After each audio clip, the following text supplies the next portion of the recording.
seated.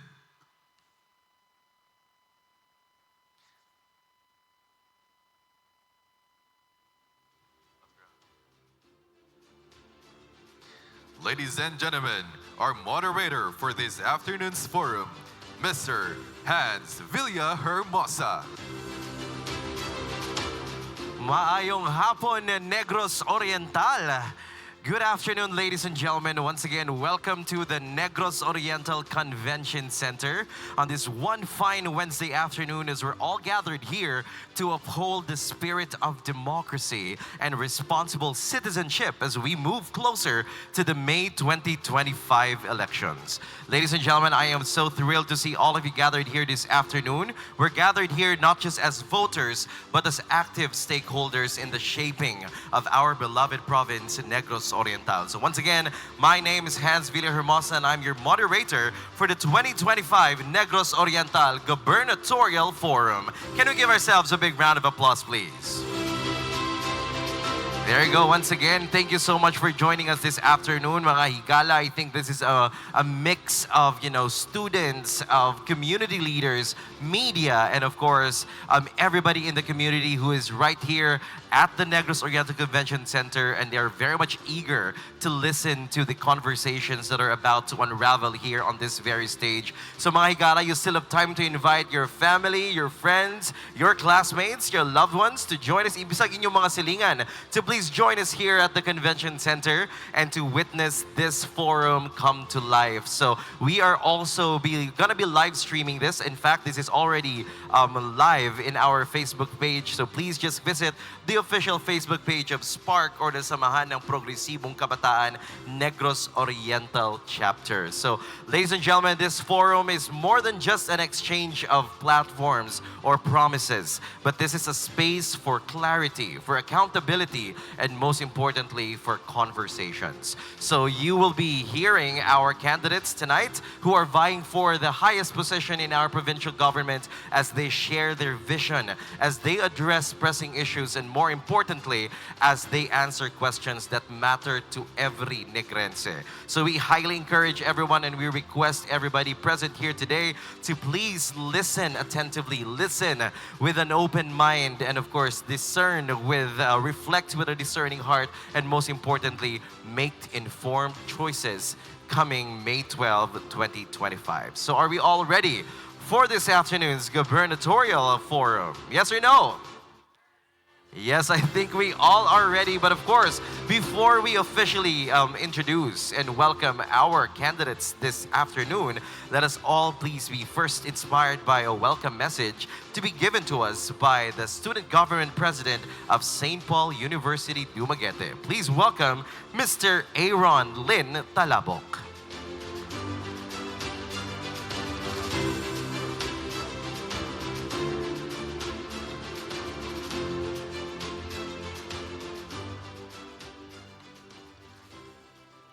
To our candidates, students from the different universities, esteemed guests, viewers joining us via live stream, and everyone present, I extend a warm greeting of peace and love. We gather today with great enthusiasm for this gubernatorial forum organized by SPARK, Samahan ng Progresibong Kabataan, in collaboration with the student governments of Dumaguete City's universities. We stand at a crucial juncture. The decision we make in these upcoming elections will shape the future of our province, a future that the youth and the students will inherit. This forum is a testament to the power of student activism and the vital role young people play in shaping our society. SPARK and the student organizations represented here embody the spirit of progressism, critical thinking, and civic engagement. You are not just future leaders, you are leaders today. Your voices, concerns, and aspirations are essential to the electoral process. This forum provides a platform for open dialogue between the future leaders of our province, which is you, the youth and the students, and those who aspire to lead our dear province. It is an opportunity to ask tough questions, demand accountability, and ensure that your priorities are addressed. We are here because we believe that the youth has its vital role in all the things that matter in our province. Education, employment, the environment, social justice, and overall, the development of our province. Let us engage in a productive and exciting exchange of ideas. Let us listen attentively to the candidates and challenge them to articulate their vision for a province that is inclusive, sustainable, and prosperous for all. To the candidates, we thank you for your willingness to be here, to be part of this forum. Your presence demonstrates your commitment to engaging with the youth and student sector, a sector whose energy and idealism are crucial to the future of our province. To my fellow youth and students, let us make the most of this opportunity. Let our voices be heard, and let our actions today shape a better tomorrow. Thank you, and let the forum begin. Caritas Christi Urget Nos. Once again, thank you so much to Mr. Aaron Lynn Talabok, ladies and gentlemen, the student government president of St. Paul University, Dumaguete. So, the mere fact that this forum this afternoon is organized and led by students, that's already enough reason for all of us to really be inspired of the future generation, at what our students really are. They are really engaged and they really want to know the vision, the platforms, and the plans of these candidates for our beloved province. So, ladies and gentlemen, once again, this forum this afternoon is spearheaded by the Samahan ng Progresibong Kabataan Negros Oriental Chapter in collaboration with the various student governments of the colleges and universities in the city of Dumaguete. So you still have time to invite your friends, your classmates, your loved ones to join us here at the convention center, or to check us out via our Facebook Live through the official Facebook page of Spark Negros Oriental. So I believe it's now time for us to officially begin our gubernatorial forum. Let us now officially welcome our candidates, starting off with our first gubernatorial candidate, Mr. Glendol Arellano Badon. Glendol Arellano Badon is a former campaign manager of Kanhi Governor Ruel Ragay Digamo, former chief of the Board of Management of Negros Oriental, former political consultant of President Rodrigo Roa Duterte, former vice president of the Golden Dragon Eagles Club, the Fraternal Order of Eagles, good governance trainer of centrist democracy, recruitment and mobilizations, advisor, National Anti-Crime and Corruption, National Executive Director of Federalismo ng Dugong Dakilang Samahan or PDDS, former Head Investigator, Anti-Red Tape Authority of Malacanang, consultant, Public Relations, Presidential Anti-Corruption Commission, former National Executive Director of PDP Laban, former Chairman of UCCP Dumaguete City Church Council, nationwide political consultant of mayors, governors, congressmen, and senators. Ladies and gentlemen, Mr. Glendol Arellano Badon. Thank you so much. Let's now welcome our second gubernatorial candidate present here this afternoon. Please welcome Bishop Dr. Alex Larita. Bishop Dr. Alex Larita holds a bachelor's degree in theology, a missionary for 33 years, 14-year branch manager of St. Peter Lifeline Tanay Branch, valedictorian, Management Development Program of Ateneo Manila, Financial Literacy Program trainer, doctorate degree in customary law, entrepreneur, trainer and livelihood projects, consultant of Financial Literacy Program. Our next candidate, Bishop Dr. Alex Larita.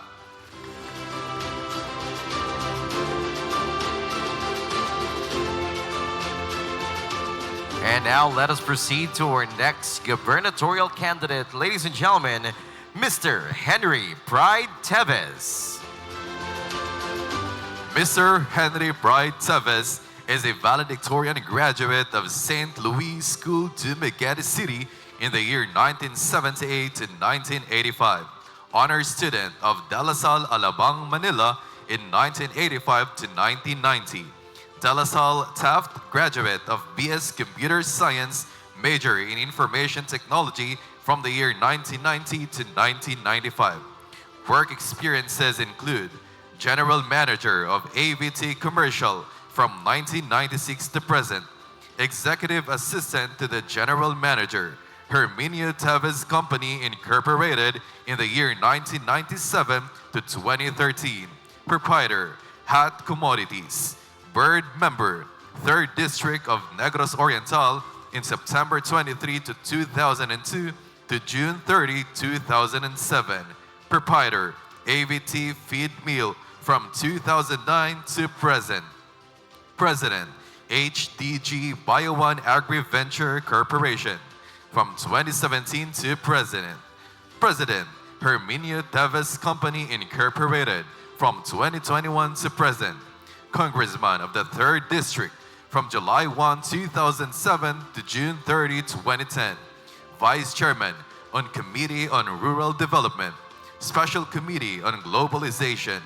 Committee on Agriculture and Fisheries Resources, Member, Committee on Natural Resources, Committee on Agriculture and Food, Committee on Information and Communications Technology, Congressman, 3rd District, from July 1, 2010 to June 30, 2013, Chairman, Committee on Agrarian Reform, Member of the Committee on Appropriations, Committee on Aquaculture and Fisheries, Committee on Basic Education, Committee on Government Enterprises and Privatization, Committee on Rural Development, Committee on Higher and Technical Education, Congressman, 3rd District, from July 1, 2013 to June 30, 2017.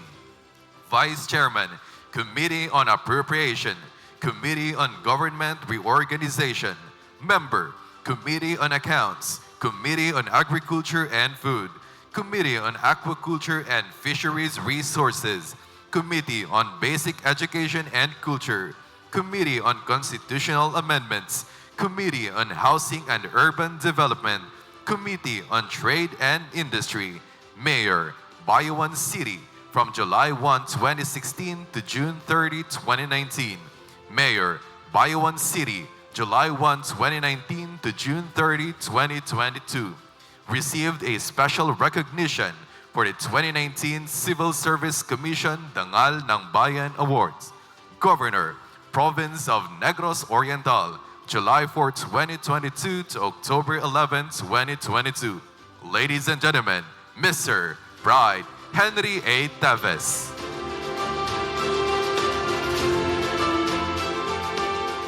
And of course, finally, ladies and gentlemen, our last gubernatorial candidate present here this afternoon. Please welcome Colonel Stephen Tubalia.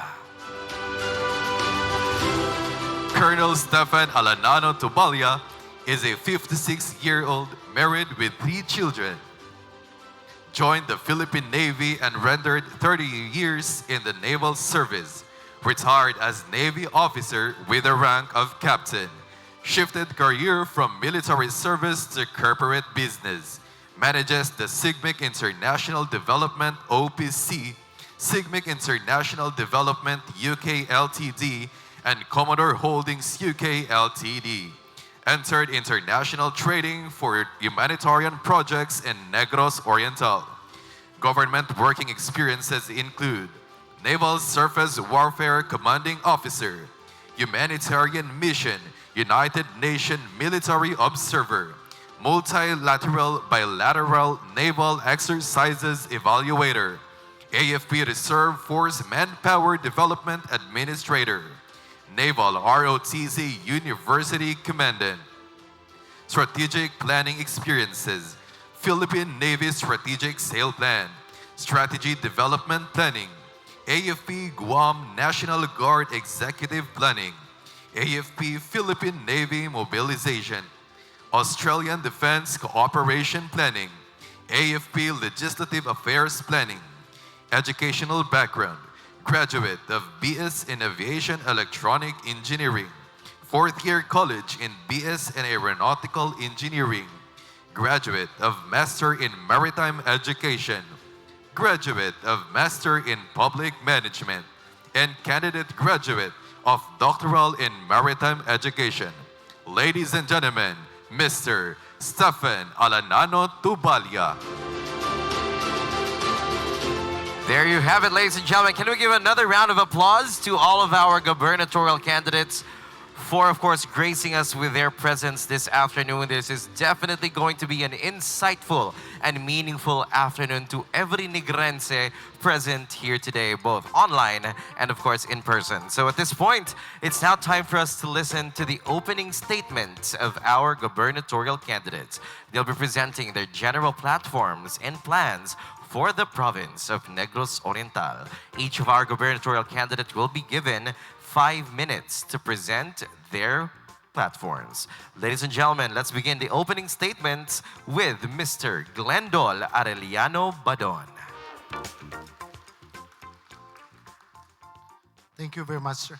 God is good. And all the time, amen. Everything we do, we think that is good. We should give it to God, for God will bless us and will make us successful.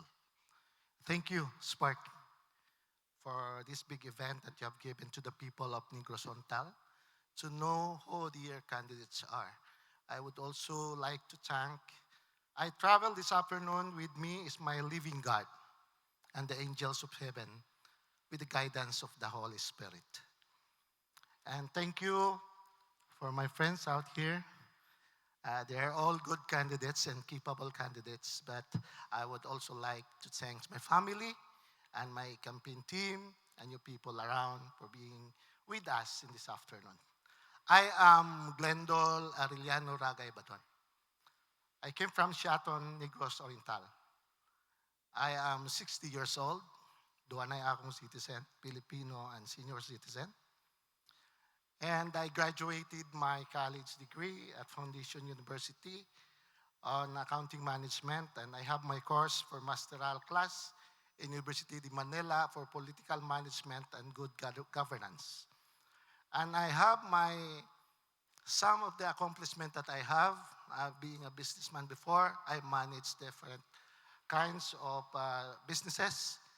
But my political career starts when I was still small with my father, who's been tutoring me for so many years, looking into how to implement being a good servant in the government. So I'm an advocate of good governance, and I implement as well good governance while I'm still the head of the Intelligence and Investigation Division under Anti-Rape Authority and having the chance to work the Presidential Anti-Corruption Commission under then the office of the President of the Republic of the Philippines, Rodrigo Roa Duterte. And I have the chance to be the political advisor of then Speaker of the House, Speaker Alvarez, and a political advisor of Senator Bongo, and a political advisor of then President Rodrigo Roa Duterte. Other accomplishment that I have also, I have my stint with the political levels, being the campaign manager under PDP Laban, working as a national executive director of the party, being the strategist and operator, and the campaign manager of President Duterte. And that's my chance of giving myself to prove that I can do it in the big level. And my vision for Negros Oriental is to bring our province into a greater heights. We need to grow. We need to be competitive. We need to be in international level. And to do that, we have to have a mission in our government. A mission wherein empowered by the law, Republic Act 11032. I have just started. Tapos na. I still have 3 minutes. So the ease of doing business and efficient government delivery services. Because the mandate of the government is to serve effectively and efficiently to the people and its constituents. My program of governance is enhanced program of the late, the then Governor, Ruel Ragay Digamo, nga akong pag-umangkon. The reason for me why I run, the reason why I'm here as a candidate, because nobody stood, nobody take the challenge of continuing the legacy of good governance, the cause nga ang akong pag-umangkon mo ay nagsugod. O akong gidawat, aron ako ipadayon, ang iyang limpyo ug maayo nga panggobyerno, nga diin iyang gibuhisan sa iyang kinabuhi ug nagahatag og kalinaw sa atong probinsya. We can do it. We have a bigger chance. We are rich. Especially, it will depend on God. So everything to do, everything that we intend to do, we will always trust everything to God. And we will do our labor. And we will be successful. For greater heights, God save Negros Oriental. Thank you very much. Thank you so much. Once again, Mr. Glendol Arellano Badon. I'd like to, of course, inform our gubernatorial candidates that will be ringing. There will be a sound that will signify that you only have 1 minute left in the 5 minutes that you are provided. Thank you so much once again, Sir Glendol. Up next, ladies and gentlemen, please welcome Bishop Dr. Alex Larita. Maayong hapon sa tanan. Unas tanan, nagpasalamat ko sa atong buhi nga Diyos, nga gilugwayan atong kinabuhi karon nga hangtod karon buhi pata. So, thank you, Sir Badusa. God is good. O nagpasalamat usab ako sa atong mga organizer nga nag-organize ni mga forum, o salamat usab sa tanan karon nga ni-present ini nga kahaponon. So, I am Bishop Dr. Alex Larita, and nabasa naman ito, gi-announce ito ganina, no? Ako ang mga qualification. Now, mo diretso na lang ko sa ito ang vision sa Negros Oriental. Our vision is masaganang Negros Oriental. That is our vision. So, ang akong gihimo mo ning ako apelyido Larita. So, akong gibutangag meaning ang ako ang apelyido. So, L stands for livelihood. A stands for agriculture. R stands for reformation. R stands for inspiration. And T is transformation. And A, ability. Now, sa ato karon nga panahon, ang gikinahanglan nato karon mao ang livelihood. Okay? Adunay penaltihon nga kung ang tao tagaan nimo isda just for a day. Pero kung ang tao tagaan nimo, tudluan nimo sa pagpangisda, that is for a lifetime. So ato i-empower, that is natin daghang nga mga programa sa livelihood. So example, na kumpleto kitag mga feasibility study about tilapia culture, mushroom culture, ug uban pa. Okay? And then agriculture. So daghan kaayo mahimo nato sa agrikultura. Now, so na ako yung mga pagumangkon to sa Thailand, nga nakasuroy mi og Israel, Singapore, Malaysia nakasuroy mi didto. By the way, even in Japan, daghan kaayo didtong mga dato kasagaran mga mag-uuma. Pero diri sa ato sa Pilipinas, kasagaran sa atong mag-uuma pobre man. Di ba? So dito sa Thailand, ang mga mag-uuma dito ang nagsuporta ang gobyerno. So, very progressive ang mga farmers dito sa Thailand. Even in Israel, grabe dito, disyerto, pero bugana kayo ang ilahang agrikultura dito sa Israel. Now, so that is agriculture or that is reformation. So doon ay mga butang nga angay natong i-reform ato i-reforma. Doon ay mga butang angay natong i-correct ato i-correct. Okay? Sa husto nga pamaagi. So, importante ka na so reformation and inspiration. So, daghang mga butang labi na sa ato karon mga negosyante, sa ato mga mag-uuma, okay, sa ato mga kabatanunan, nga dapat sila i-inspire. No? So, importante kayo nga ma-inspire ang ato karon nga mga kabatanunan, labi na sa mga estudyante, may tungod sa entrepreneurship. Now, kitang Pilipino, na-educate kita sa atong pagkamat ko buod, gitudloan kita sa magpapadong, day, eskwela o tinuod. Okay? Haron nga pag-graduate mo, maayo kay kagrado, dali ka makakaplag og trabaho. Okay? But, actually, importante yun nga makakat-on ang atong mga kabatanunan, atong mga estudyante o entrepreneurship. Tungod kay kasagaran sa mga kwartahan, kasagaran sa mga dato, dili mga empleyado. Okay? Dili empleyado, kundi mga negosyante. Tinod kayo. So dapat ato i-inspire. So daghan kayo nga abutang ato ikahatag, mahatag inspiration sa atong mga kabatanunan, mga estudyante, sa mga mama, mga papa, no? Daghan kayo. So, that is transformation. So that is our prayer nga ang katawhan sa Negros Oriental maki-experience sa tinuod nga transformation. And as a bishop, we studied the Word of God o usara jud kapaagi nga maka-transform sa kinabuhi sa tao walay lain kundi ang atong buhi nga Dios.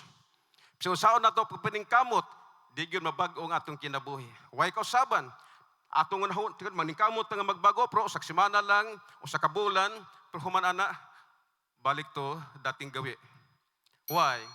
Tungod ko tay power nga mousap sa atong kinabuhi. It is only the power of God ang makabag-o sa kasing-kasing suna sa kinabuhi sa tao. So we need God. We need God. No? So ato gina nga i-impusar. So the Word of God. Okay? And ability. So that is Larita, ability. So abilidaran ka itang Pilipino. Grabe. Okay na? Okay, thank you, sir. Thank you so much once again, Bishop Dr. Alex Larita. And now, please welcome Mr. Henry Pride Teves. Good afternoon, everyone. Congratulations to Spark, to the students, members of the next generation that are here. It's an honor that you did this. It's about time your generation gets involved in this part of our society, as it is your future that is at stake. My name is Pride Henry Teves.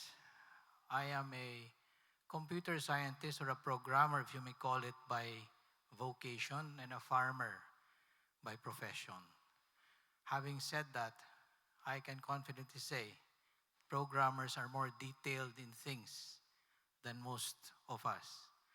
We see things differently. We see the problems sooner rather than later, and we can find solutions faster and more efficiently.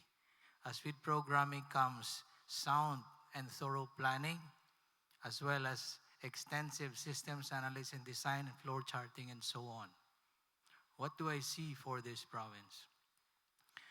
I dream of a community in this province that is solid in its food production, be able to feed itself, having enough opportunities for everyone, especially for the younger generation, and have a balance in development such that when we leave this world, it is better than it is today for the next generation to thrive on. First things first, let's address food production. Agriculture should be the backbone, or is the backbone of every society, as it's the one that brings food in the table. Sadly, the fisher folk and the agri-industry are the most vulnerable in our society, and just like my Baguio experience, we should subsidize and take care of them. We cannot just walk the talk. We cannot say we love them, yet give them crumbles as budgets. Our budget should speak for itself. 10% budget for agriculture itself out of the whole pie. Secondly, opportunities. We are lucky. We have everything in this province. And it is a sin for us not to let everybody enjoy it. You want to develop a place, open it up. There are 3 basic ways to do it. Railway, airport, seaport. Railway, out of question. The airport is now going on, which is part of my legislative work back in 2014 when I was congressman. After then, we should also strive for a seaport. More people coming in means more business. As mas daghang mukaon, mas daghang mo bisita, mas daghang mo gasto, mas daghang serbisyuan, mas daghang trabaho. The Bohol experience can clearly speak for that. After that, we must develop more assets to bring in more opportunities. Like, once that Cebulan airport will be vacated soon, when the new airport comes. We do not have to reinvent the wheel. Just look at what happened to the old Cebu airport, which is now Ayala IT Park, or the old Iloilo airport, which is now also an IT park in itself, employing no less than 30,000 young ones. We must also bring industries. I see Baez Bay as a potential not just for shipyards and shipbuilding, but for cruise ships as well, striking a balance between industries on the other side and tourism on the other side.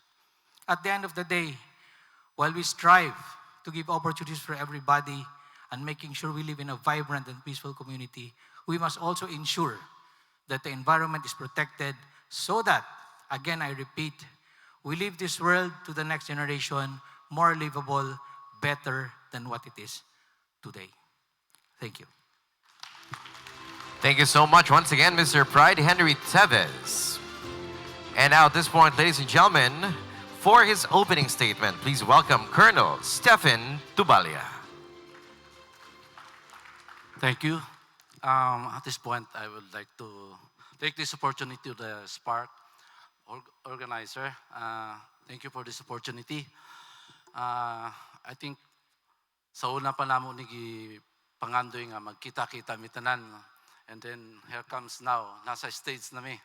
So this is our opportunity to lay down our cards. Well, my vision, running a government or governor in this province is the province of Negros Oriental shall be a province of sustainable socio-economic development conducive to the well-being of Negrense people. That is my vision.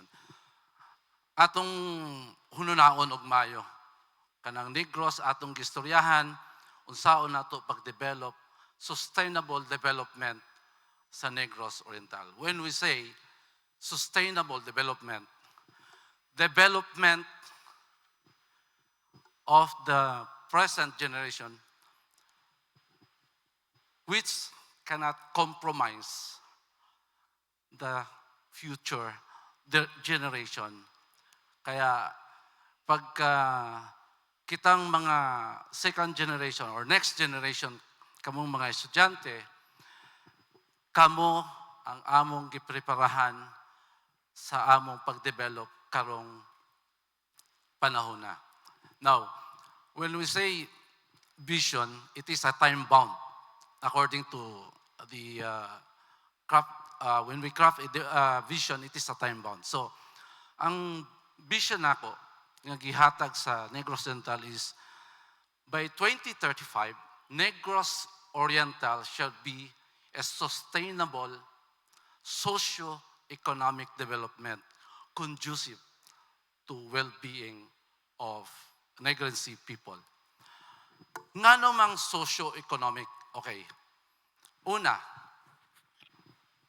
kinahanglan nato ma-eradicate ang atong kapobrehon, poverty, ug ang atong daghan kay natong mga constituent na gutom. Walay saktong kita, kaya dili kayo sila makasustenar o pa eskwela. So, kita nato ang poverty sa atong lugar. Unsaon nato pag-address? Let us prioritize our programs, activities, and projects dito sa pag-eradicate ng hunger and poverty. Munay atong tagaan o focus sa atong usa ka programa. Another platform is that livelihood and job generation. Okay. kani siya livelihood and job generation. Dali ra kayo sultion, no? But siguro how many politicians na niagi sige lang gasulti og livelihood, job generation, but until now dako ra gyapon ang population nato nga walay trabaho. Again, student, pagka-graduate ba ninyo, naamoy masudlan dayong trabaho? Of course, maybe according to statistics, walang kumasayod kayo sa insaktong data, pero gamay ra gyud siya. Not more than 50. But ang atong paningkamutan sa livelihood is tagaan nato og ayuda or tagaan nato og proyekto base sa production kung unsay naa sa lokal. Ang atong livelihood, ang atong job generation, mag-create ng industrialization. Nganong nisulti mo kong industrialization? Kay base sa akong experience sa gawas, ang akong mga amigo nga mga investors, musulod sila dire para mutabang pag-develop sa atong probinsya. So, kana siya, dako kay na siya impact nga atong buhaton sa future sa atong probinsya. Dili lang sa present generation, but also in the next generation. Muna siya usa sa importante. Anyway, ang uban nato is social services, like pagbutang nila sa mga hospitals and other social services. At anyway, lack of time, siguro, inig Q&A, adto na lang nato ilatag tanan, no? Daghang salamat sa inyong pag-aminaw. Thank you so much. A big round of applause once again to our 4 gubernatorial candidates for their opening statements. And of course, all of them will have more opportunities in a little while to expound and to elaborate on their plans, as we shall now move on to one of the most anticipated segments of this forum, the question and answer session. Now, here's how it will work. Now, each of our gubernatorial candidates will be invited to pick 2 papers, the first one from Bowl 1, which contains the names of universities or colleges whose students have submitted questions, and the second from Bowl number 2, which holds the actual questions written by these students. Now, the question they will draw will be the one that they will answer, and of course, each candidate will be given 3 minutes to answer the questions from our students, to answer and to respond clearly and concisely. Now, of course, this process is designed to ensure fairness, spontaneity, and direct engagement with the voices of our youth, who are the spearheaders and the initiators of this forum.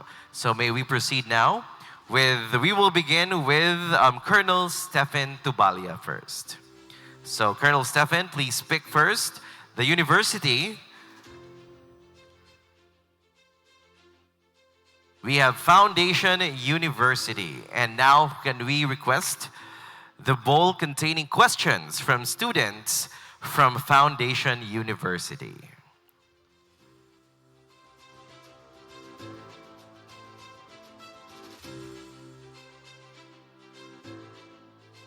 All right, Colonel, I will just read the question for you. Okay, thank you so much. So this is our question. This is the question from Foundation University to Colonel Stephen Tubalia. How do you intend to promote sustainable agriculture and environmental conservation? Thank you for that question, because ang question na yan, that is under my platform talaga, no? So, sustainable agriculture of our province, we need to put up the potentials, or we need to select the potential towns of this province kung asa ang may production sa agriculture. Then, pag nakita nato kung asa ang production, like let's say, Kanlaon, kaning Mabinay, kanang ubang lugar na may potential sa agriculture, adto nato gi-develop. Pagka-develop nato sa agriculture, kailangan sustainable. Kinahanglan siyang sustainable because ang atong focus sa pag-develop sa sustainable, anhi lang sa Negros Oriental, masustain niya ang atong food or food security under the agriculture program. So, I think usa sa atong timanan. The other one is Environmental Yeah. conservation. Colonel. every time sustainable development, ang formula kasi niyan is economic development, then protection or environmental protection. Lagi natin kino-consider. Atong i-consider sige ang environment once na magkaroon tayo ng development sa atong probinsya. Maski saan mo develop ka og infrastructure,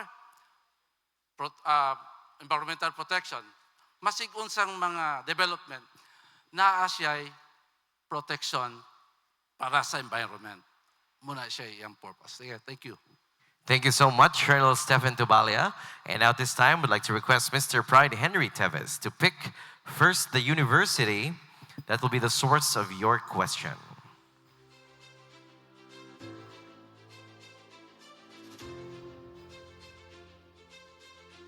Negros Oriental State University.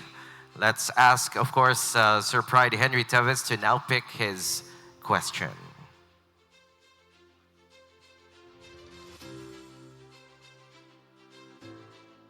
All right, so this is question number 7 for Norsu.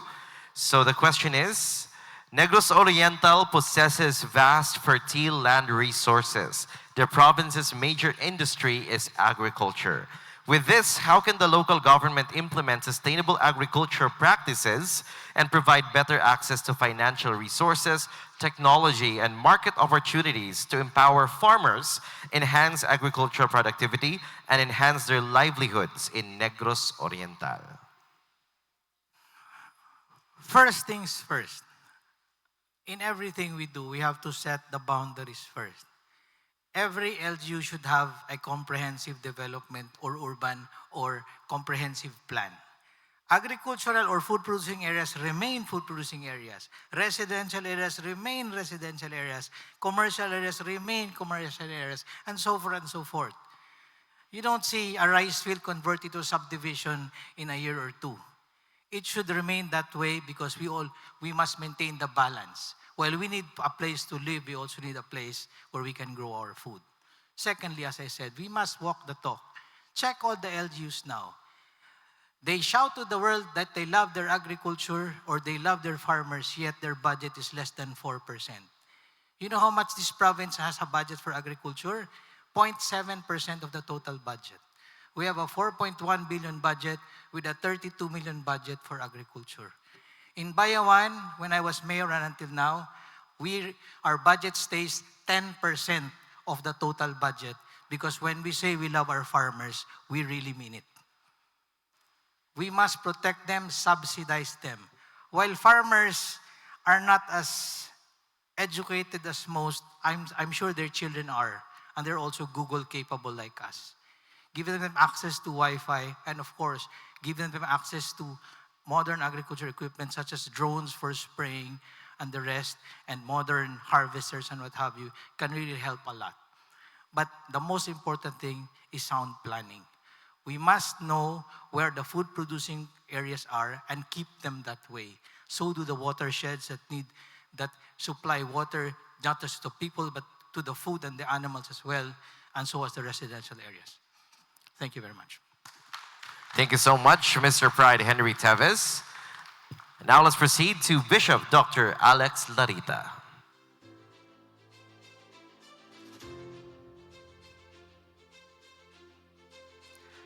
And Bishop Dr. Alex picked Foundation University once again.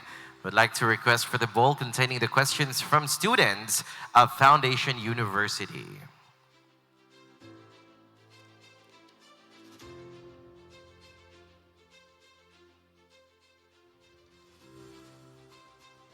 All right, so this is the question for Bishop Dr. Larita. What measures will you implement to support local businesses and entrepreneurs? Okay, thank you. So to support sa atong mga local entrepreneurs, actually doon na ko'y mga contact ng mga foundations sa gawas. Okay? And they are willing to help sa atong mga businesses diri sa Negros Oriental. That's why usa ka na sa nakapaghat nato nga maudagan tungod kay dako tag mahimo tungod sa atong mga partners ng mga foundation gikan sa gawas. So naay mga religious sa foundation usab nga willing nga mutabang sa mga atong negosyante. Hindi kay kon lang dagko pa gyud og budget, no? Unya sustainable pa gyud. Kay close man ang monitoring unya tagaan gyud tag insakto. So dako ta mahimo. Thank you. Thank you so much, Bishop Dr. Alex Larita. And now let's proceed to Mr. Glendol Arellano Badon. It's now time for you to pick your question, sir. But of course, let us know first from which university will your question be from? St. Paul University, Dumaguete. So may we request for the bowl containing the questions. Our students really took time to write these questions for our candidates.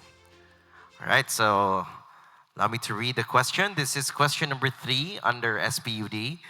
Now, there have been growing concerns over unresolved crimes and political killings in the province.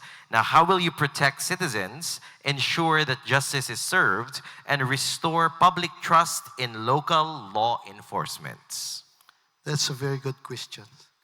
That is one of my primary concern. In order to help safeguard our constituents and bring our province into a safe haven, we will establish a concerned people represented by different organizations to create a council that will look forward into the safety of every individual. As I've said, I am for good governance. And one of the elements of good governance is participatory. Let the people participate. Dili man ko mutuo nga concern nato ang atong mga barangays, nahibalog yun sila unsay nahitabo sa atong barangay.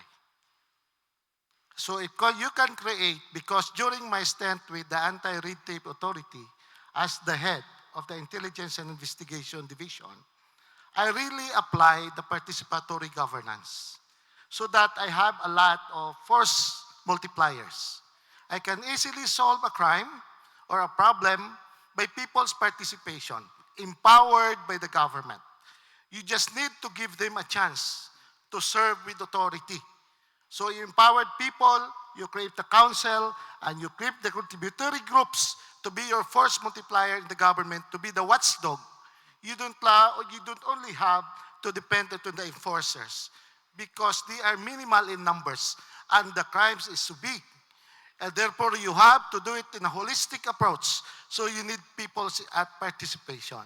So empower people to participate in safety and good standard, empowered by the government, so we can assure that every shoreline and every mountain and every streets in every corner of our province will be safe and good for the environment to every Nigurense in the province of Negros Oriental. Thank you so much, Mr. Glendol Badon. Thank you, sir.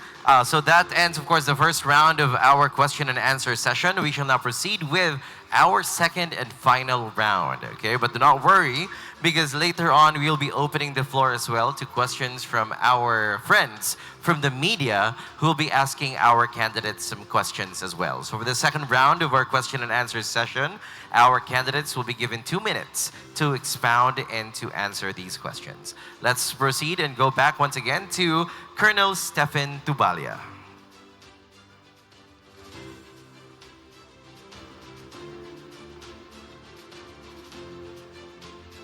So Colonel Stephen will be picking still from the university. This time it's the Negros Oriental State University. And he will now be picking the specific question that he needs to answer for this round.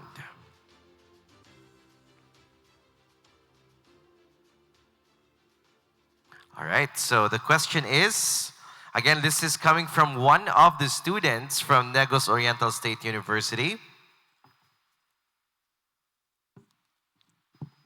This is question number 9.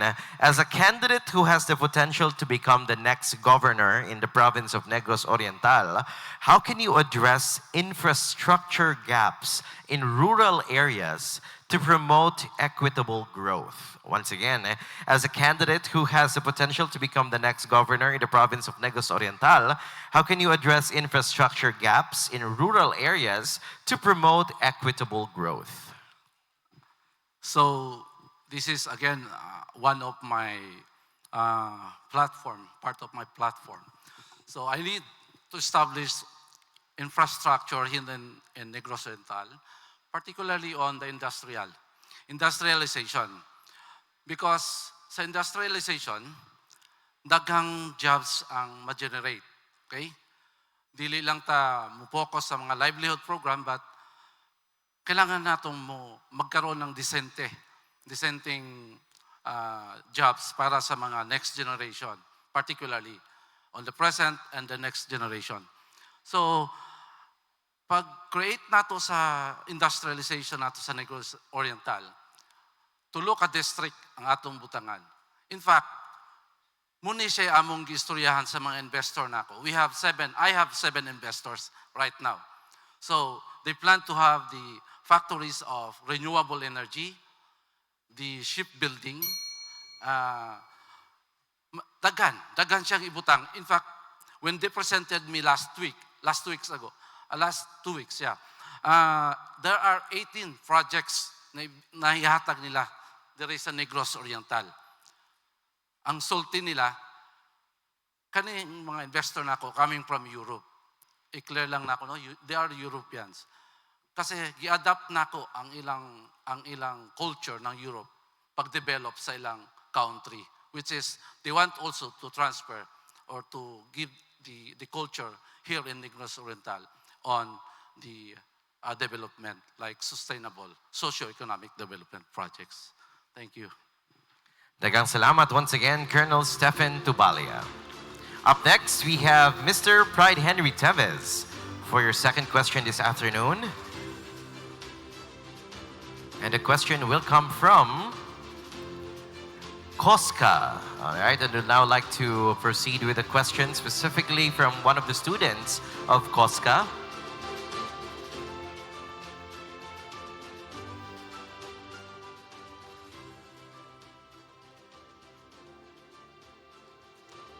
All right, so Mr. Pride Henry Tevez, the question is, are you in favor of raising the salary of government officials? So once again, are you in favor of raising the salary of government officials? Actually, the salary grades are already in place, right? From the lowest to the highest. The highest salary level is already enough.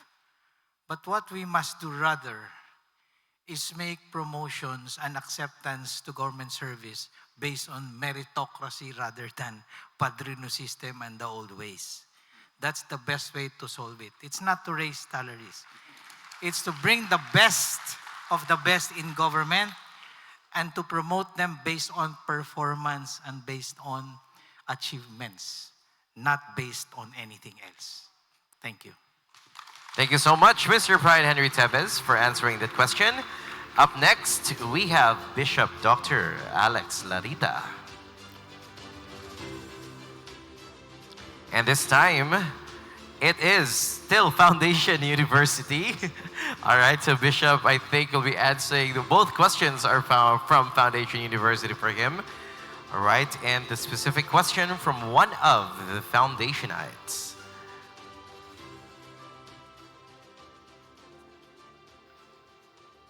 Your question, Bishop, is how do you plan to address unemployment rates in Negros Oriental? Okay, so very nice question. Again, to address the unemployment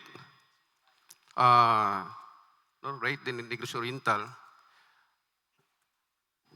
usa sa katabang nato ana ang mga investors. Once nga ang mga investors mo put up sila og capital sa Negros Oriental, ato pa daghan na ang mga trabaho. Example, kanato ang mga saging karon dire, usay ato ran barbecuehon, ato ran na, pero mahimo na pwede ta mo puta og planta sa ketchup o kanang kalbasa pwede himong ketchup o daghan. So napi usa ka investor namo nga mo put up sila diri o kining mga livelihood project, mga renewable energies, mga example sa mga clean water facilities. So daghan. No kaning atwa karon example mga modern nga mga poultry, modern nga mga piggery. So daghan kay ta. So usa sa makatabang na mga foreign investors nga mo put up og business diri sa ato Negros Oriental din maka-generate na og employment. Okay? Thank you. So much. Thank you so much, Bishop Dr. Alex Larita. And finally, for this round, we have Sir Glendol Arellano Badon, who will be answering a question from St. Paul University, Dumaguete once again. All right, so Sir Glenn, please pick your specific question from one of our students at SPUD.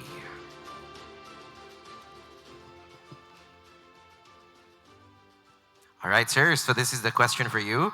The Dumaguete City Public Library, once envisioned to become a 24/7 learning hub for students and the public, is now closed, leaving a void in accessible education spaces.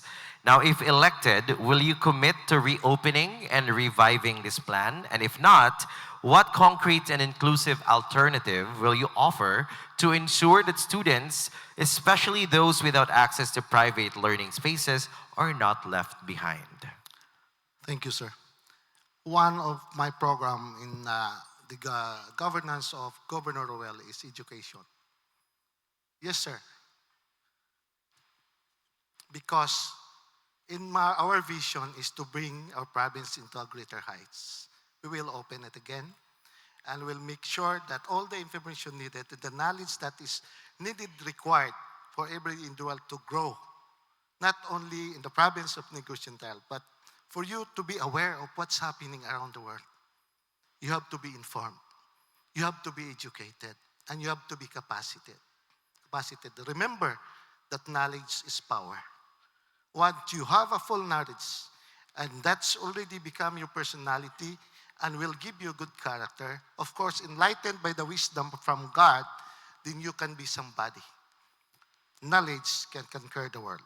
So we have students who are fully informed, who are fully educated, or will be supported for a greater heights for the province of Negros Oriental.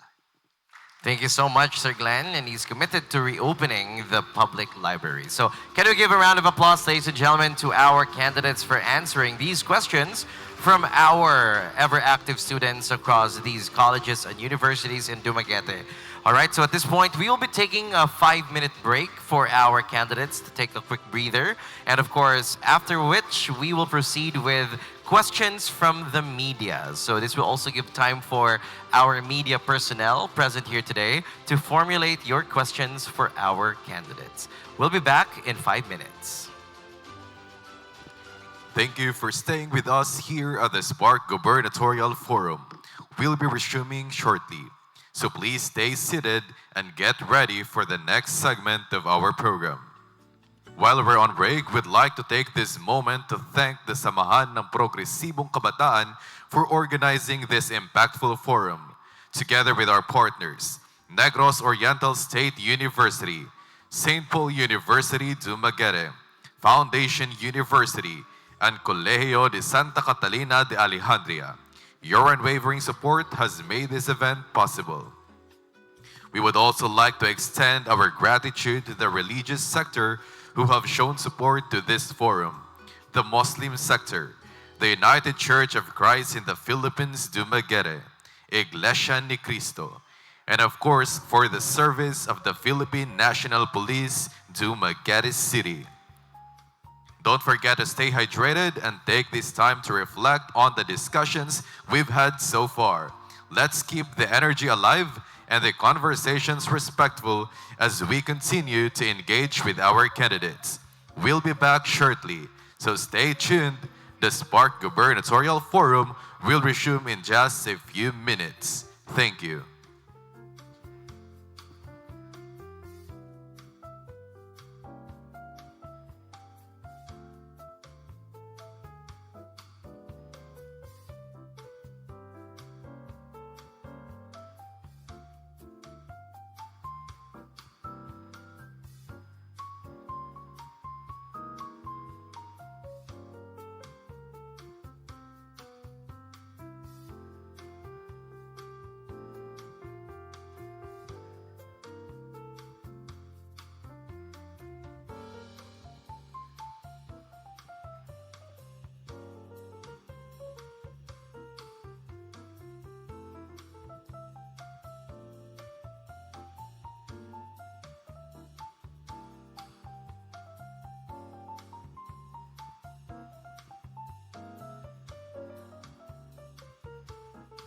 We would also like to inform our media that in our Q&A discussion later, you are allowed to ask one question only to our candidates, and you have also the prerogative to choose which among the candidates are to answer or is to answer your question. Or you may raise questions for all of the candidates.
Ladies and gentlemen, our 5-minute break is up. Once again, let's welcome our moderator, Mr. Hans Denzel Villahermosa.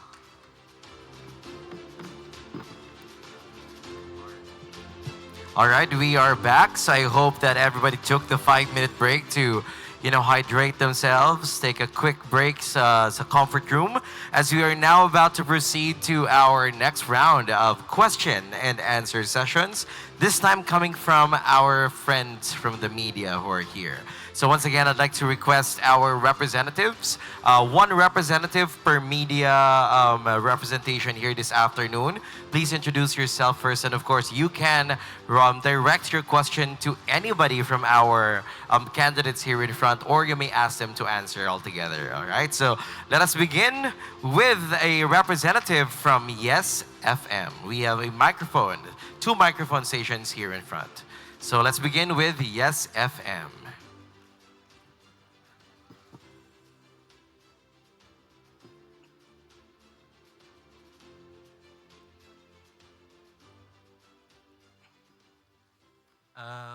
Good afternoon. James from Yes FM. I would like to address this question to all of you.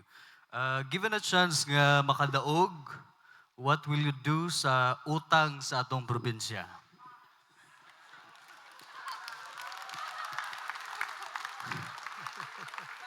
Ang utang ay dapat bayaran. Utang naman na. No? Categorically, utang bayaran, gyud. But ang problema, kanang klasihas utang, unsaon na to pag-manage? How we manage it? Kung gi-approve na, atong ipa-review. Kung insakto ba ang procedure sa pagpangutang. Kay naamanggoy in good governance, one of the elements in good governance is the role of law. Unya, kanang mangutang ka sa gobyerno, scrutinize gyud na. Nagud na procedure. So naagud na presentation, nagud na study, nganong mangutang ka, especially on the impact of the economy. Well, being good standard to the people, apektado ba ang atong gross domestic product dinhi locally? Ang mga tao ba, ang social services, matagan ba nining maong pangutang? Kung kitukod kunig sa ka proyekto, kini ba makatabang sa paginabuhi sa pobre? Makatabang ba sa agrikultura? Makatabang sa tourism? Sa tanang aspekto nga gikinahanglan, ang pagpangutang maayo man na kung gamiton og maayo. But with the present problem nga atong utang, dako man gud ang mapahak ana sa ato ang internal revenue allotment nga atong gitawag og IRA. Ang mabalik nga kwarta nato kay specific man na sa balaod ug asa ta mo gasto. Unya ang utang sa probinsya, ang guarantee bayaan na ang atong niabot nga share sa ato ang taxes. So apektado ang atong kinabuhi. Apektado ang atong mga pobre nga mga igsoon sa mga pagkaon nga naa sa ilahang mga lamisa. Apektado ang ubang mga negosyo tungod kay dili naman makasuportag maayo ang atong gobyerno. So as I've said, kung atong tanawon kung utang angay bayaran, pero unsang klaseng utang? For me, I will review the policy and procedure nganong nangutang ta niini, and we have to explain that to the people. Kung asa napunta ning utang, sa maayo ba o dili. Thank you so much. Once again, Sir Glendol Arellano Badon. Anybody else from our 3 other candidates would like to answer the same question?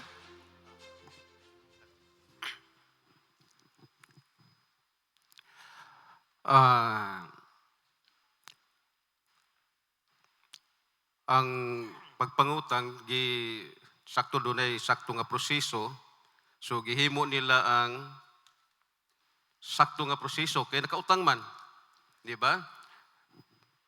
Pero ang kantidad po sa utang nato dako kay impact sa ato agyud nga mga constituency sa Negros Oriental. So moabot na og siguro hangtod sa ato mga apo maabaya apil pagbayad og utang at bayad sa utang, no? But anyways, hopefully, mapangitaan nato na og solusyon. Okay? mapangitaan nato ng solusyon. So tanang problema dunay solusyon. So pwede nato mapangita ang solusyon ang ana nga sistema.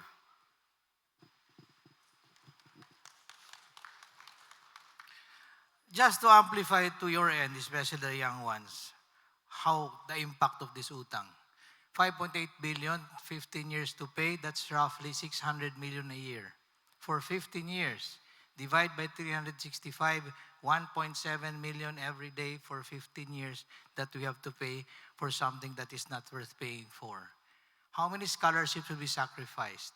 How many people supposedly to be given medicines and other stuff will be sacrificed just for something that we have no use of?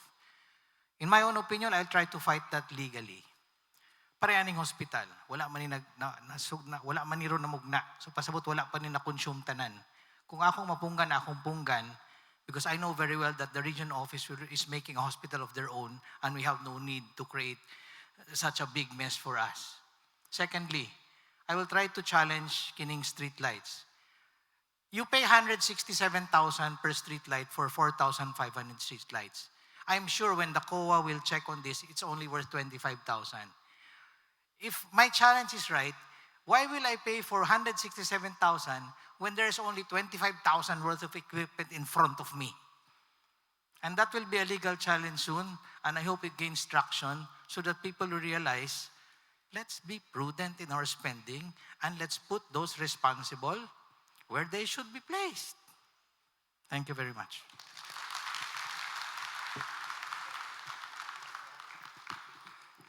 Ang utang yun, bayaran yun siya. Di pwedeng dili bayaran ng utang.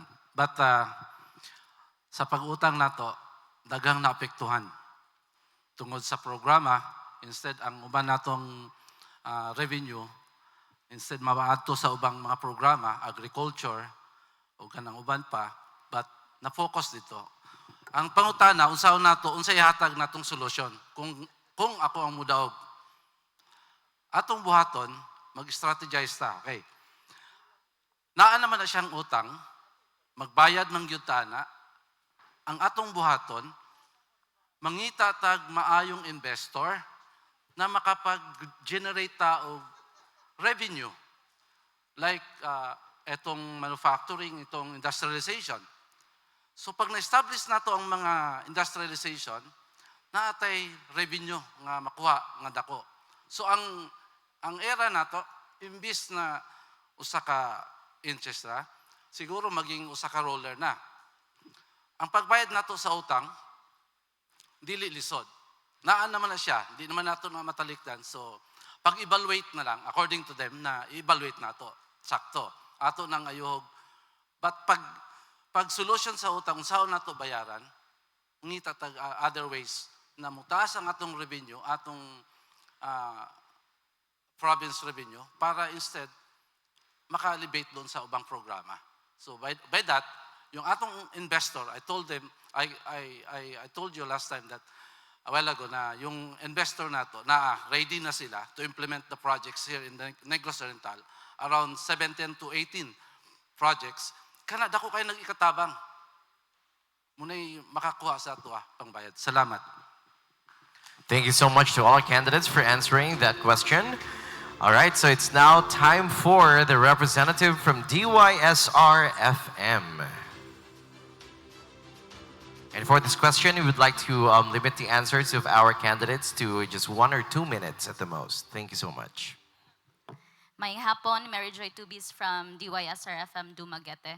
Kani akong pangutana para sa upat na to nga candidates. Isip mosunod nga gobernador sa atong probinsya sa Negros Oriental. Unsa kay plano nato aning Negros Oriental Provincial Hospital ug kaning ato ang pagatukuron nga medical city nga nagkantidad kapin 3 bilyones ka pesos. All right, thank you so much for that question. Anyone from our candidates may answer this first.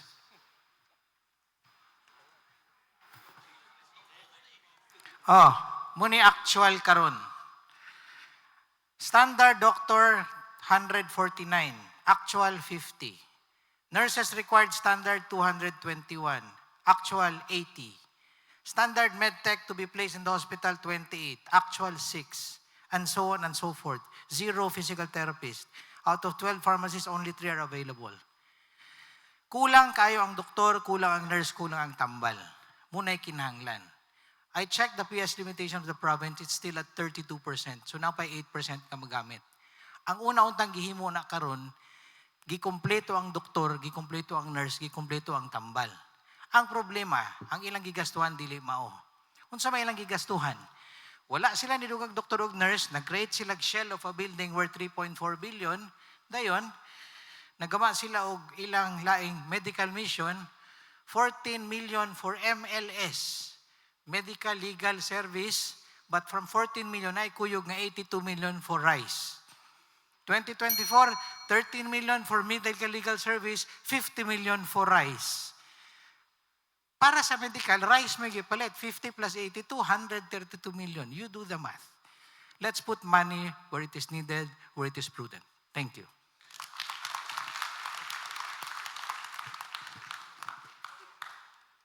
The issue sa atong hospital, na ako nadungog is congestion. O kulang sa kwarta. Matupan sa atong former governor. Kulang sa kwarta. So we have to accept the fact and reality na naglisod ta sa pag-manage because depleted ang atong funds, depleted ang atong structures and resources. So we have to give it the regional offices. Na may moabot, mantupang regional office, mantupang former governor, then let's accept and buy that idea.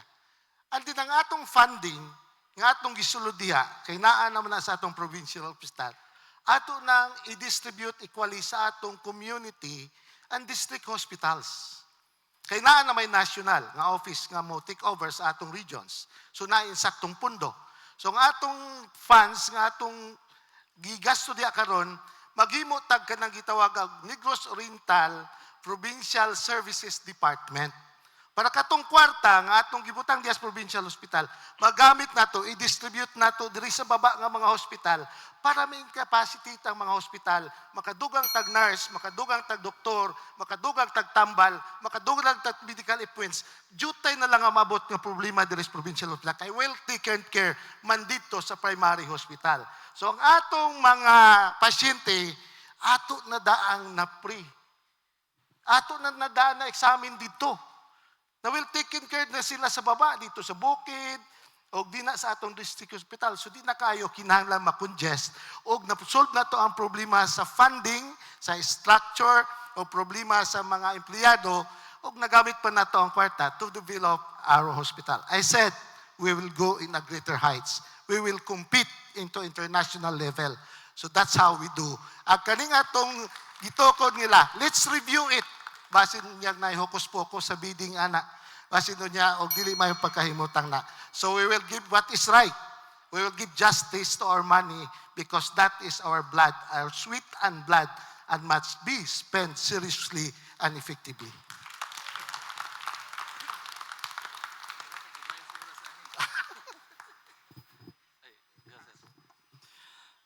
Kani ako, lain kaning approach ako kay kanang hospital nato ron sa probinsya, ma-address sa ilang resulti nakita na nato.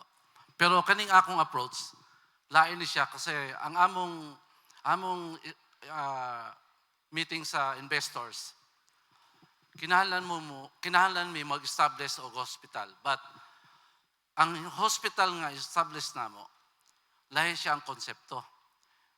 Ito, kuan siya, Integrated Medical Arts Complex. Okay? Ang medical art complex na hospital, sa usa ka building, pinaka main hospital, naanan tanan sa gilid ang mga dialysis, pharmacies, tanan. Muna ilang isolusyon. And medical school. Apil ang programa sa medical school. Sa main building ng hospital, ang sulti ng atong investor, magbutang taog kidney center, butangan nato og lung center, ug butangan nato og tulo ka center nga alimot ko sa kidney, lungs at heart. Yeah, sorry, thank you. Heart.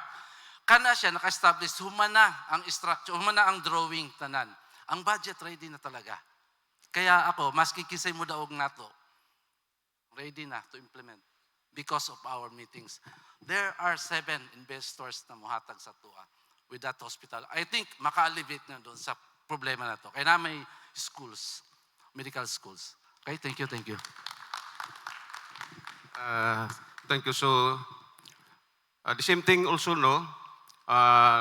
Last month, nag-meeting mismo sa investor dito sa Abuyan na Vista Bohol. Then, doon na sila pulo ka-general nga project nga ilang i-put up diri sa Negros Oriental.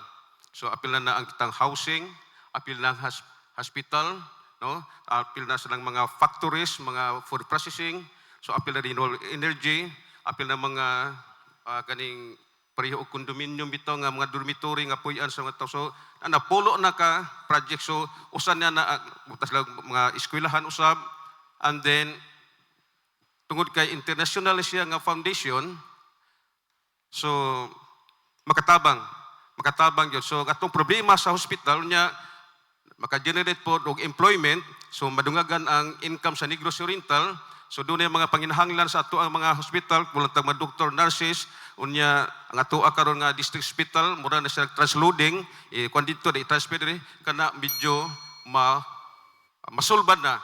So ang ato mga district hospital, dili na transloading, nga i-drop dito, dalon dire. So dito mismo, ma-take care na ang ma-address na ang mga problema sa atong mga sa district hospital Bandaan, basta una, mataas atong revenue, plus pa sa tabang sa atong mga investor. So, dako ni karon nag-meeting bilas dito sa Buena Vista Bohol sa atong investor. Okay? Karon gani ang Bohol, nagsugod na ang Bohol, nagsugod na. So, nagsugod na ang Bohol. Thank you so much. A round of applause once again to our candidates. Now, for the last 3 questions that we're about to listen to, we are requesting our candidates to answer this within a minute's time. Okay, so once you hear the sound of the bell, that signals that you have to wrap your answers up already. Okay, thank you so much.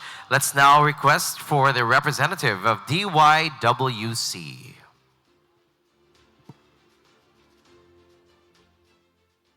Shalom, Dr. Sir from DYWC. Akong question na nga, sir. Nasayod banta sa padayong kalihukan sa Bulkang Kanlaon and daghan kayo mga evacuees ang apektado ang ilang panginabuhian. And kulang gyud ang funding sa LGU kay dugay naman sila dito sa evacuation center. Karon sir, naabatay gihuna-huna nga long-term solution para sa mga taga-Kanlaon, especially katong mga apektado sa posibleng major eruption.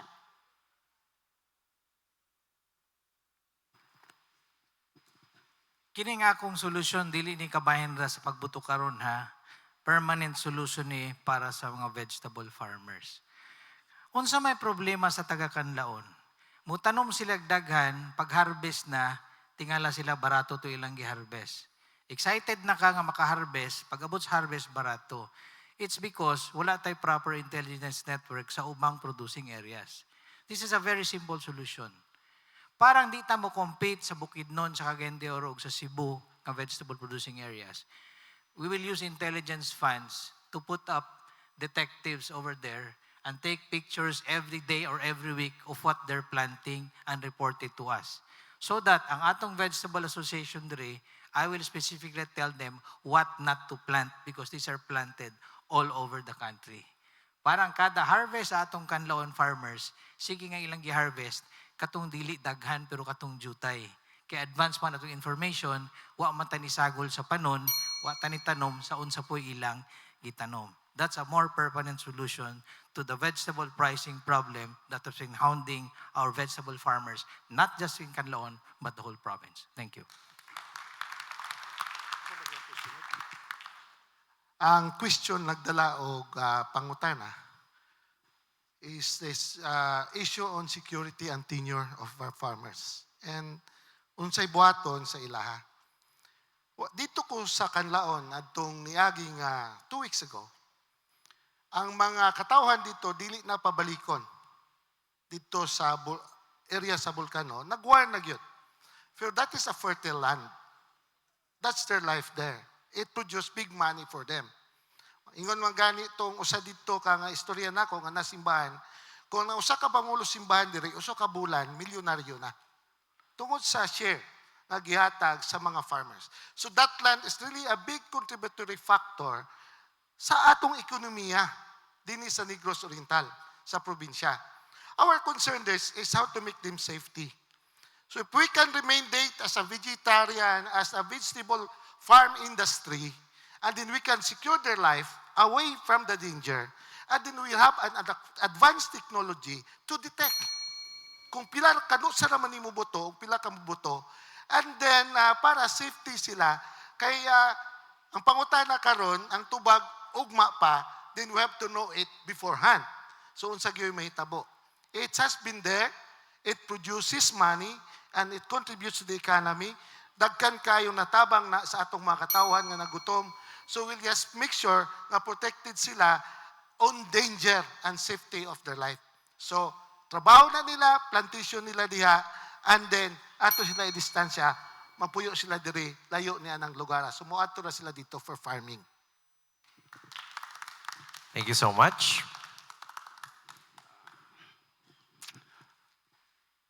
So, apunta sa permanent solution.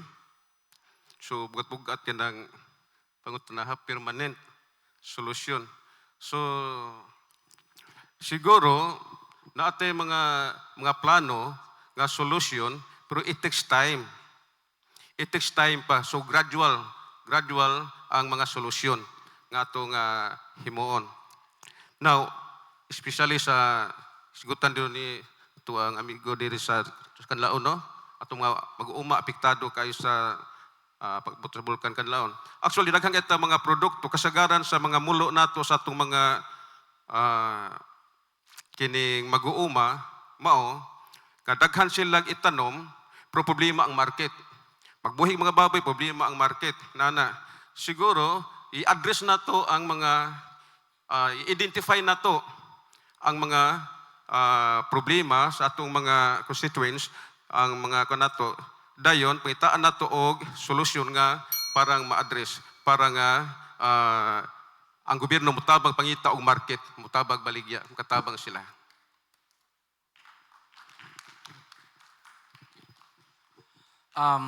Approach ko ganito.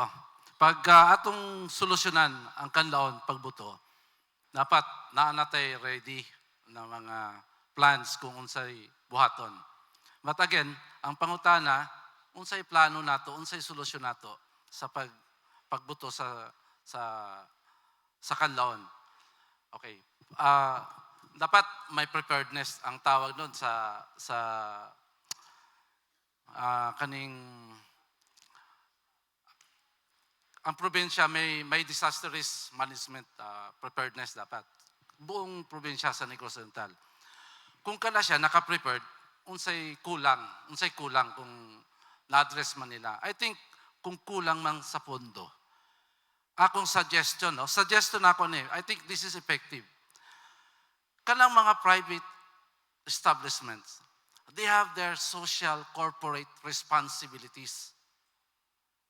Manong dili nato na sila gamiton paghatag og solusyon sa disaster. Thank you. Thank you so much. Up next, let's request for the representative from K5.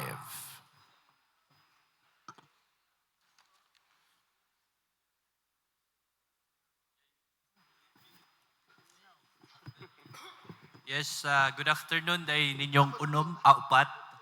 May hapon sa tanan, I'm James Batukilio from K5 News of Dumaguete. I would like to address my questions to former Governor Henry Tabas. Sir, ang problema karon ang utang naa namang gyud. Ang problema sa mga tao, most especially ang farmers, ang support gikan sa gobyerno. Now, ang priority, if ever ikaw ang gobernador niya, naa na ning utang or ikaw mismo mo nang utang, apil ba sa imuhang first priority nga gibuhat karon sa administrasyon ang pagtukod og bag-ong Kapitolyo and why? Daghang salamat. Definitely dili. Definitely dili. Because ug mo padayon ta og Kapitolyo, ug ako yung mangutang, duha ray basis. Una, kinahanglan ang imong giutang gamiton sa tao kada adlaw. sa masdalan, tubig, kuryente, unsa pa. Ikaduha, kung imong giutang, kanang ang iyang bayad or abot, mas dako pa sa imong giutang. Sama ng bakong mall, nga nangutang tuod sila, but they're making more money than what they have to pay monthly. So they still make money. But besides that, there's no use borrowing precious money and using precious resources for something that is not really necessary or helpful to most of the populace. Para nako, dili gud maayo. Ug unsay mapugong nako di akong punggan. Kung pwedeng ma-lessen, ma-defer, or ma-abscond, kung kaya, atong gamon. We must use some legal means to do it. If we can stop, we should, because usi kayo tang magbayad og kwarta sa butang nga dili gyud nato mapuslan og tarong. Thank you. Thank you so much. And finally, we have the representative from Breaking News, Negros Oriental.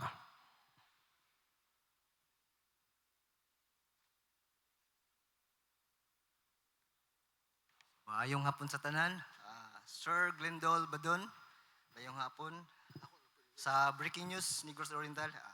Unsa ang nagdasig kanimo sa pagdagan alang sa probinsya kini nagpadayag sa ilang agenda ug focus nga mga dapit. Unsa imong plano sa pagsulbad sa dinalian nga lokal nga isyu kini nagtimbang-timbang sa ilang pamaagi sa pagsulbad sa problema. Salamat. Sir, pwede ko mangutana unsa nga local issue? Daghan mo ko kayong local issues niya. It's very vague to answer. So, if possible, you can tell me what is specific local issue. Or I'm going to give one local issue. Ang naka-agat nako nga nag-file sa akong candidacy bisan o lahina. This is not a family plan. This is not my plan. But tungod kay nakita nako nga walay ni barog sa kausa sa panggoberno, sa maayong paggoberno nga gisugdan sa akong pag-umangkon na si Governor Ruel Ragay Digamo. Because for me, kailangan mo padayon to. Kay namatay siyang nagserbisyo sa katawhan sa adlawng Sabado nga angay itong ihatag sa iyang pamilya. Tatak sa among pamilyang Ragay ang magserbisyo sa katawhan. Gikan pa na sa among mga apuhan. So I want to continue that legacy, that cause, to serve the people on good governance and save lives through the province of Negros Oriental. Ang issue, daghan kayo. Anybody want to please shoot that domestic issue? Wala. Because basig ma-dissatisfied mo kung lain ako itubag niya, di mo inyong pangutana. I'll just defer it. Wala may mangutana, so I will not answer because basig dili mao niya ang akong itubag sa nasi inyong huna-huna. I'm sorry, sir. Thank you. Thank you so much. Can we give another round of applause to all of our representatives from the media for asking these very relevant questions to our candidates. So, of course, we started this afternoon with their opening statements. It's now time for our gubernatorial candidates for their closing statements this time. All right, so we are giving each candidate 1 minute to close the entire forum with your statement. Pwede makaangyo? Yes, sir. Sobra po ng usa kami na to. Let's get a go signal from our committee. Kanina rami gahong-hunganay nga nangabitin ming upat. But anyway, let's thank God for this opportunity that we are here gathered this afternoon. And this is all what I can say. Nagsugod ang kapakyasan sa gobyerno sa pagpangalagad sa katawhan diha sa sayop ug dili maayong pagpili og kandidato. Kay kon ang kandidato nga pilion dili mao ang ngayan sumala sa prinsipyo sa panggobyerno kay dili ang ngayan nga ang naglingkod sa gobyerno magnegosyo sa kwarta sa gobyerno ug dili ang ngayan ang naglingkod sa gobyerno kawaton ang kwarta sa gobyerno sa para sa iyang kaugalingon nga kabulahanan. Kay ang mandato sa gobyerno speaks very clearly to serve the people effectively and efficiently. Walay korupsyon, walay pangawat. Life is not a matter of chance. It is a matter of choice. But chances favors to those who have good and practical mind. And for me, a practical mind means just choose what is right, not wrong. Thank you very much. Thank you so much once again, Mr. Glendol Arellano Badon. Now let's listen to the closing statement of Bishop Dr. Alex Larita. Daghang salamat. Usa sa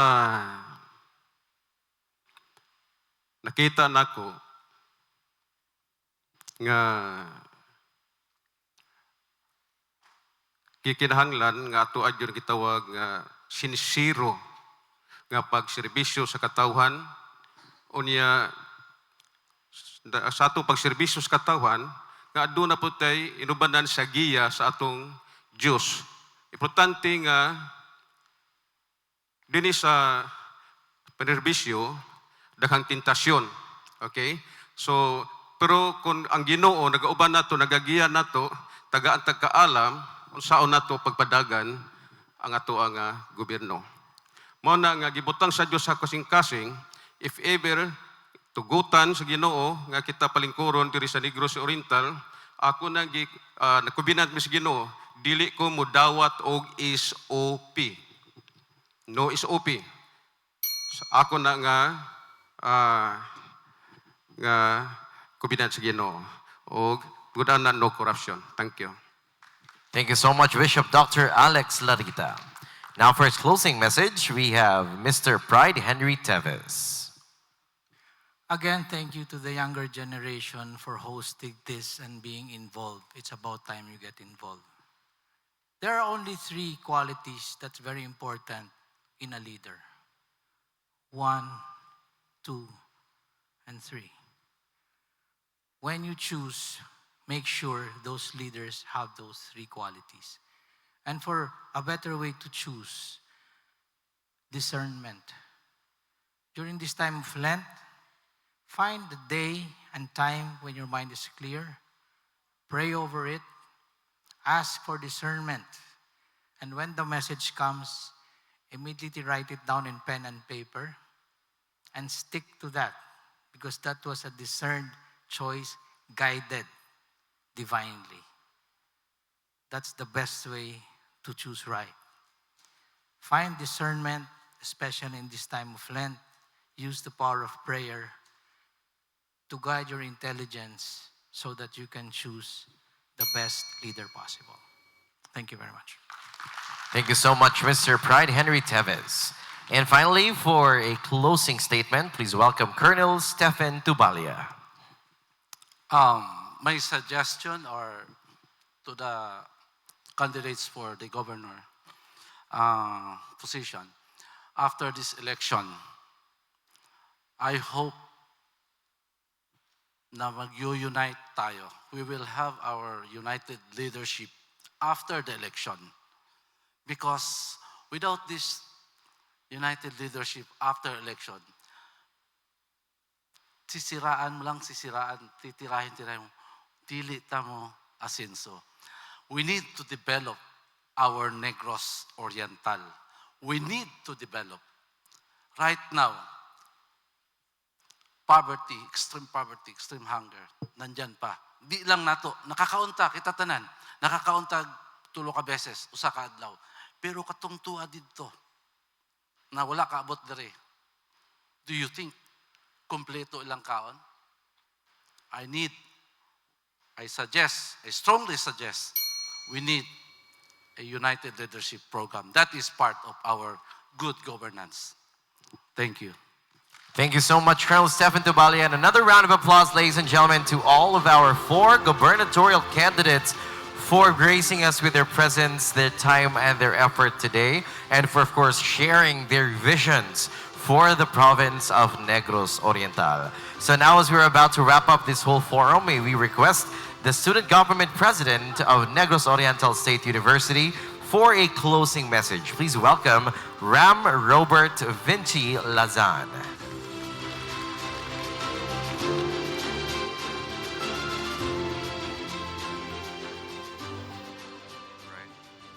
So, good afternoon, everyone. First, we'd like to thank everyone who actually came here, despite today being na-announce atong walay klase, especially for the students of St. Paul, the students of Negros Oriental State University, of Colegio de Santa Catalina de Alejandría, and also in the Foundation University. So, thank you so much. So, first of all, let us take a moment on the incredible dialogue that we just heard today coming from our 4 incredible gubernatorial aspirants. So a round of applause for them. Of course, to acknowledge, of course, we do have Mr. Glendon Arellano Badon, sir. Dr. Alex Larita, to Pride Henry Teves, and to Sir Stephen Tubalia. So we extend our deepest gratitude to the candidates for their courage in presenting their platforms, their willingness to engage to the people of all sectors, the students, the youth, education, media, lahat-lahat. Your insights and plans that you presented here today inspire hope for what our province can achieve. To our audience, again, thank you for actively participating in the crucial conversation, especially to our friends from the media. And special acknowledge also to the people behind this forum. Of course, to our suppliers, and also to the universities, Negros Oriental State University, COSCA, St. Paul, and Foundation University. So with that, your collaboration, of course, has been very instrumental in creating a forum that highlights the importance of education and community in shaping informed and proactive citizens. And of course, this wouldn't be possible without the initiative of the Samahan ng Progresibong Kabataan, or SPARK. So I would like to acknowledge Ate Christian May, right there at the back. Please stand, Ate, to be recognized. She is the head, for SPARK Negros Oriental. So this wouldn't be possible without her coordinating with the student governments of the Negros Oriental, the big universities of Negros Oriental. So we thank you. So then, again, thank you so much to our candidates, everyone who's present here today, to the organization, to the organizers, and to our suppliers. So once again, my name is Ram Robert Mr. Arlazan from Negros Oriental State University. Enjoy your Holy Week. Thank you so much, Ram. And with that, we conclude this afternoon's 2025 Negros Oriental Gubernatorial Forum. And of course, on behalf of our organizers, the organizing team, thank you to all of our candidates for their time, your insights, and of course, your commitment to an open and respectful dialogue. And of course, to our audience, both here and online, thank you so much for your presence and your engagement. And remember that our duty as citizens does not end here. The real power of democracy is exercised at the ballot box. So come May 12, 2025, let us all vote wisely, guided not by impulse or influence, but by informed and conscious choice. Let us stand together for a future that is honest, inclusive, and hopeful for Negros Oriental. So maayong pagpili ug maayong panggobyerno para sa atong tanan. Daghang salamat ug maayong hapon kaninyong tanan. Thank you so much for your time.